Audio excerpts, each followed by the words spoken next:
시청자 여러분 안녕하십니까? 헬로티비 뉴스 부산입니다. 선거 당일 투표가 어려운 유권자들을 배려한 사전투표는 전국 어느 곳에서나 할 수 있습니다. 이 사전투표가 처음 시작된 건 2014년 제6회 동시지방선거부터이며 국회의원 선거로는 지난 2016년 제20대 국회의원 선거에 이어 이번이 두 번째인데요. 부산의 사전투표율 얼마나 되는지 김현정 기자가 취재했습니다. 부산 지역 20대 국회의원 선거의 사전투표율은 9.8%, 전국 평균 12.2%보다 크게 낮았고 심지어 최하위 투표율을 기록했습니다. 하지만 올해는 다른 양상이 나타나고 있습니다.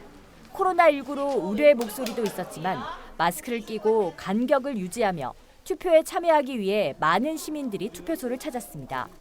코로나 때문에 그러면 15일 되면은 사람들이 많이 붐비니까 오늘 좀 널널하면은 아무래도 확률이 억수로 낮아졌잖아요. 코로나 걸리는 좀 경제가 활력이 좀 불어지고 그랬으면 좋겠어요. 10일과 11일 양일간 진행된 부산의 사전투표율은 전국 평균보단 낮았지만 역대 최고인 25.5%를 기록했습니다. 부산 지역 2016년 국회의원 선거 투표율 9.8%보다 15.7%포인트가량, 2018년 지방선거 투표율인 17.1%보다 8.4%포인트 높은 수치입니다. 기본적으로 코로나19 때문에 이 감염 우려가 비교적 적을 거라고 생각하는 사전투표에 대해 투표하는 경향이 당연히 나타날 수밖에 없겠죠. 거기에다가 플러스 이번에는 좀 경쟁적인 구도가 되게 강하니까 미리 표심을 정한 분들이 좀 조급한 마음에 나왔을 수도 있고 그런 가능성도 있지 않을까 싶습니다. 역대 최고 사전투표율을 기록한 부산 총선판. 제21대 국회의원 선거에서 어떠한 변수로 작용할지 주목됩니다. 헬로티비 뉴스 김현정입니다. 국회의원 선거 후보자들의 다양한 공약과 총선 의제들이 속속 제시되고 있는데요. 이 가운데 유권자들이 바라는 공약은 과연 얼마나 될까요? 올해 첫 선거권이 생긴 고3 학생부터 기업인, 일하는 여성들까지 우리 사회 다양한 유권자들의 바람을 이정하 기자가 들어봤습니다. 코로나19로 힘든 나날을 보내고 있는 의료계는 여느 때보다 시급한 과제가 많습니다. 특히 언제든 다시 발생할 수 있는 신종 감염병에 대한 방역을 철저히 해야 한다는 목소리가 높습니다. 피해를 입은 의료기관과 의료진들을 도와줄 수 있는 입법을 신속하게 해주시면 고맙겠고, 향후에 그 감염병 관리와 관련된 중점적인 센터를 조금 육성하시는 법안을 발의를 해주셔서 보다 수월하게 진료를 할 수 있고 향후에 또 닥칠 수 있는 바이러스 공격에 대해서 충분히 대비할 수 있는 태세를 만들어 주셨으면 좋겠습니다. 새 아이를 키우면서 9년째 사회생활을 하고 있는 워킹맘 윤수연 씨. 엄마들이 마음껏 일하면서도 육아까지 병행할 수 있는 제도적 장치가 마련되기를 바랍니다. 아이돌봄 서비스가 요즘에 많이 있다고들 얘기를 하고 나라에서도 지원을 해준다고 하는데 선생님 구하기가 너무 힘들어요. 또 아침에 일찍 나와야 되고 그리고 또 저녁 때 집에 도착하면 회사 바로 옆에 사는 경우가 그렇게 많지는 않잖아요. 그러니까 그런 시간적인 탄력적인 근무 시간 이런 게 제일 중요한 것 같고. 지역의 기업들은 경기 침체에 더해 코로나19 상황으로 악화된 경영난 등 어려움을 극복할 수 있는 해답이 신속히 나오기를 요구합니다. 상당히 기업들이 어려운 가운데 있었습니다. 그런 가운데서 이번 코로나19 여파가 지금 들이닥쳐가지고 상당히 그보다도 더 지금 어려운 그런 상황에 처해지게 되었습니다. 여러 가지 그 세제 혜택과 또한 그 정부에서 그 규제하고 있는 이런 부분들이 지금 현재 많이 완화가 돼야 될 것입니다. 올해 생애 첫 투표권을 얻게 된 만 18살 고등학교 3학년 학생들의 관심은 역시나 학업과 대입입니다. 지금 상황에서 고3들이 제일 힘들거든요. 그걸 감안해가지고 좀 수시 같은 거라든지 정시 비율 확대보다 지금 수시가 좀 중요해가지고 그거 좀 높여줬으면 좋겠고, 생기부 관리 같은 것도 지금 3학년 초반에 못했거든요. 그래가지고 그거에 대한 고3들의 혜택을 좀 줬으면 좋을 것 같아요. 선거 때만 되면 쏟아지는 수많은 공약들. 유권자들은 이번에야말로 실현 가능한 약속이 되기를 소망했습니다. 헬로티비 뉴스 이정아입니다. 선거를 앞두고 집집마다 선거 공보물 받아보셨을 텐데요. 제작부터 배포까지 어마어마한 비용이 들지만 우편함에서 가져가지도 않은 채 벌써 쓰레기로 버려지고 있습니다. 권수경 기자가 보도합니다. 우편함에 꽂힌 두툼한 선거 공보물. 배포 완료된 지 나흘이 넘었지만 가구 절반가량이 가져가지도 않았습니다. 뜯어보지도 않은 공보물은 쓰레기로 버려졌습니다.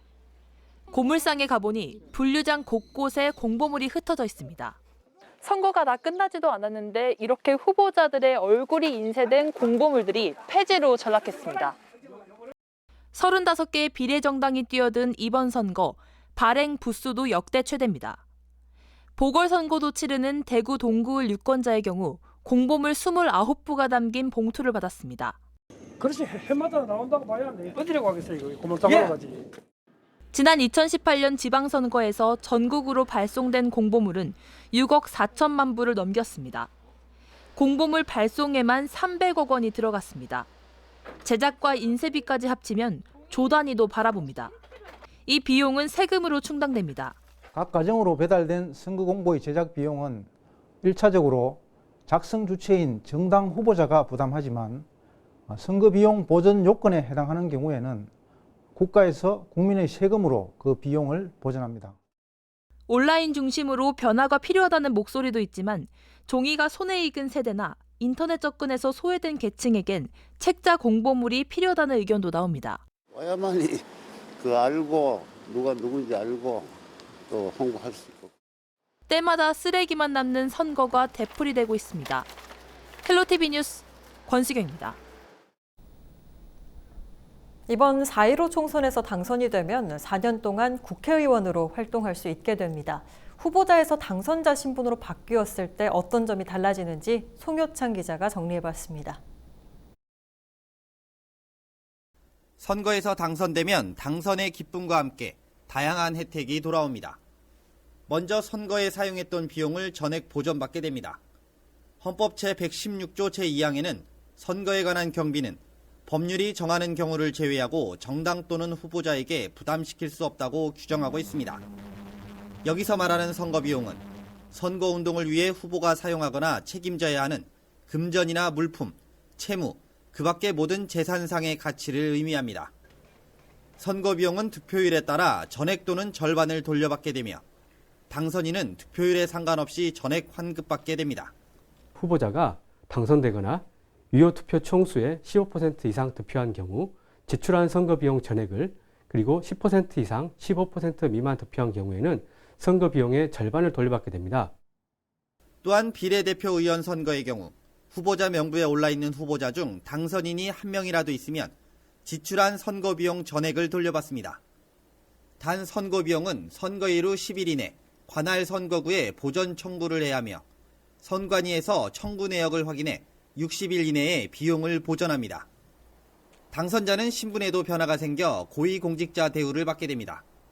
국회의원은 통상 특별한 보직을 맡지 않는 한 차관급 예우를 받게 됩니다. 하지만 상임위원회 위원장이 되면 장관급의 대우를, 국회의장의 경우 장관급 이상의 대우를 받습니다. 급여 수준은 지난 20대 기준으로 1억 3,796만 1,920원입니다. 연봉에는 일반 수당과 입법활동비, 관리 업무 수당, 정액급식비와 정근수당, 명절 휴가 비용이 포함됩니다. 별도로 의정활동 경비도 지급되는데 연간 9,251만 8,690원에 이릅니다. 이 금액은 사무실 운영비와 차량 유지비, 유류세 등이 포함되어 있습니다. 국회의원 본인 앞으로 지급되는 금액만 한 해 2억 3,048만 610원에 달하는 셈입니다. 여기에 가족수당과 자녀학비, 보조수당 등 각종 수당을 포함하면 실수령액은 더 늘어날 수 있습니다. 살기 좋은 사회를 만들기 위해 시민들에 의해 선출된 당선자, 달라진 신분만큼이나 지역 주민들을 위해 최선을 다하는 당선자가 되길 기대해봅니다. 헬로티비 뉴스 송유창입니다.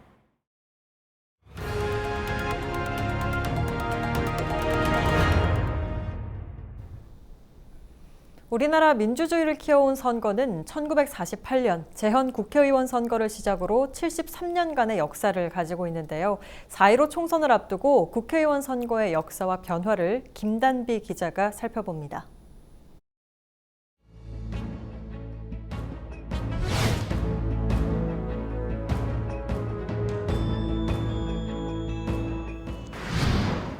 해방 후 처음 치러진 1948년 재헌 국회의원 선거.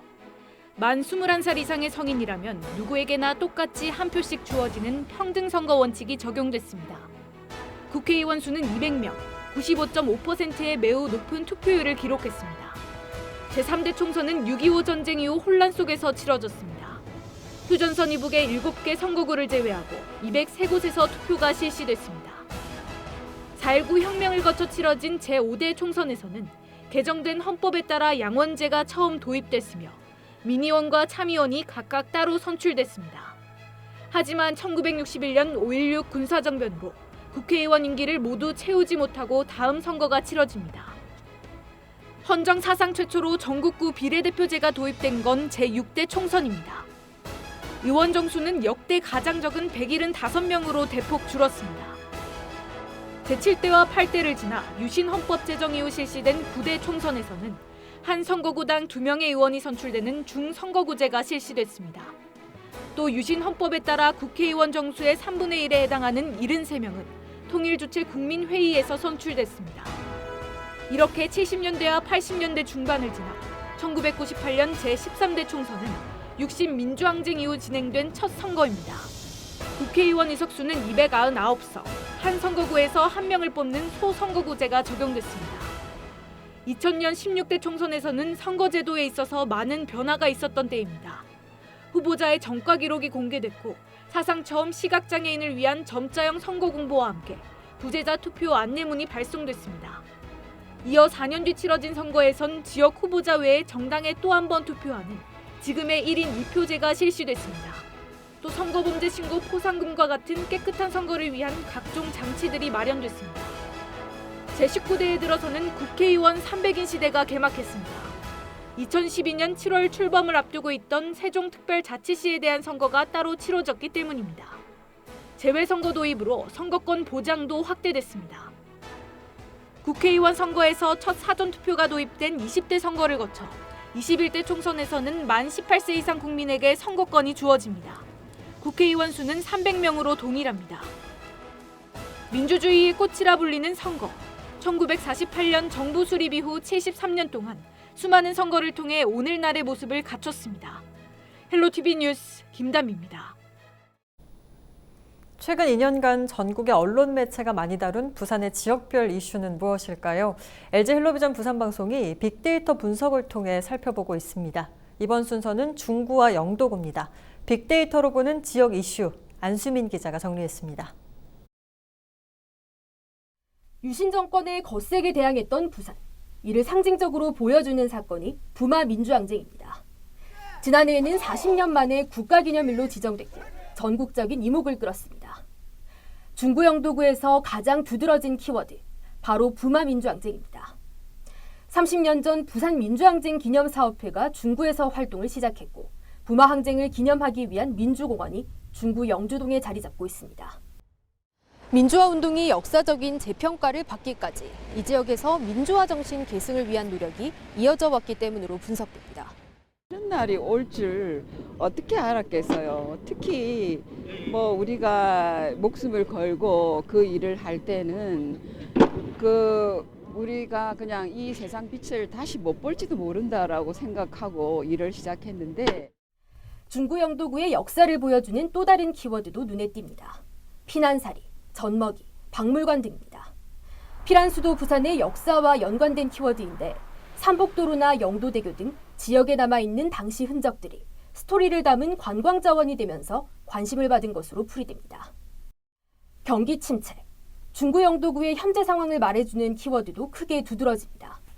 조선소와 공업사가 밀집한 영도구는 조선업 불황과 함께 경기 침체가 이어지고 있습니다. 경영난에 중소규모 조선소들이 문을 닫고 인구는 최근 10년 사이 4분의 1 가까이가 줄었습니다. 지금 연령대가 기술자 연령대가 55세 밑으로는 없습니다. 지금 대가 끊겼습니다.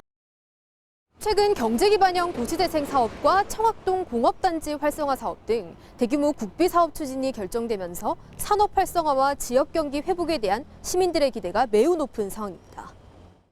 중학교도 원도심 침체와 관련된 키워드입니다. 중구의 경우 극심한 인구 감소와 고령화 속에 학교가 통폐합되면서 남은 중학교가 단 한 곳뿐입니다. 원도심을 좀 색다른 생각으로서 학생 배치 문제가 나와야 되는데 그거에 대해서 16년 아무 관심이 없던 자체는 좀 문제가 있다고 봅니다. 침체된 지역 경제를 되살리고 사람을 다시 불러 모으는 것, 중구 영도구 지역의 가장 시급한 과제입니다. 이외에도 대표적인 지역 명소인 자갈치 시장, 중구에서 탄생한 부산국제영화제 등이 키워드로 떠올랐습니다. 우리 지역 현안에 대해 총선 출마 후보들은 어떠한 공약을 가지고 있는지 꼼꼼히 살펴 소중한 한 표 행사하시기 바랍니다. 헬로티비 뉴스 안수민입니다. 동구 주민을 위해서 뭐를 해놨는지 우리가 아무것도 모르겠어요. 어느 날은 보면 이렇게 돼가 있다가 어느 날은 보면 그게 없어지고 엉뚱한 게 들어서가 있고. 그러니까 진짜 이 서민들이 꼭 필요한 것이 뭔가를 진짜로 모르는 것 같아요. 당신들 눈으로 직접 보고 듣고 이래갖고 의논하고 이래 해야 되지. 뭐 사무실에만 가만 들어앉았으면 누가 알 수 있나요? 모르잖아. 그러니까는 이제 좀 부지런하게 어디 무슨 불편이 있는가 없는가 손수 좀 다니면서 보고 직접 체험하고 그랬으면 좋겠네요. 우리 지역구에 같은 경우에 주차난이 좀 많이 심각한데 그거를 해소할 수 있는 좀 대안을 마련해 줬으면 좋겠고, 지금 코로나로 이래 위험한데 많이 걱정들 많이 하시는데 특히 어르신들이 이 동네에는 많이 삽니다. 그래 방역 같은 거를 좀 철저하게 좀 해주시면 좋겠습니다. 만날 때 그때뿐이에요. 그거 해서 그때만 끝나고 나면 막말로 네 언제 갔냐. 정말로. 그러니까 사람이 첫과 끝이 똑같아야 되는데 처음에는 달콤하게 해놓고 이래 해놓고 끝에 가서는 네 언제 갔냐. 그런 식으로 이 키운들이 생각할 때는 정치할 때는 이래놓고 그것만 끝나고 나면 다음에 악수 없습니다. 그리고 또 몇 년 뒤에 4년 뒤에 또 그런 정체는 서민들 있는 사람보다는 서민들, 할매들, 없는 사람들 조금만 이해해주면.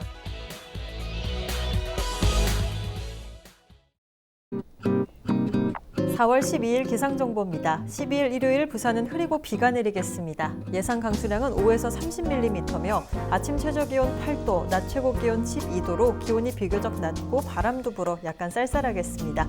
비가 내리면서 미세먼지 농도는 좋음 수준 보이겠습니다. 전국 날씨입니다. 내일은 전국이 대체로 구름이 많은 가운데 남부지방과 제주도는 비가 오겠고, 오후부터 밤사이 중부 내륙과 전라도 등지에는 천둥과 번개를 동반한 소나기가 내리는 곳이 있겠습니다. 바다 날씨입니다. 동해남부 두 해상 모두 한때 비가 내리겠고요. 내일 동해남부는 최대 1.5m, 남해 동부는 최대 1m까지 물결이 일겠습니다. 바람이 곳에 따라 강하게 부는 곳이 있겠으니 참고해서 안전 운항하셔야겠습니다. 주간 날씨입니다. 부산은 13일인 월요일까지 비 소식이 있겠습니다. 다음 주 후반인 금요일까지는 비가 오는 날이 없거나 적어 대기가 다시 건조해겠으니 각종 화재 발생에 주의하시기 바랍니다.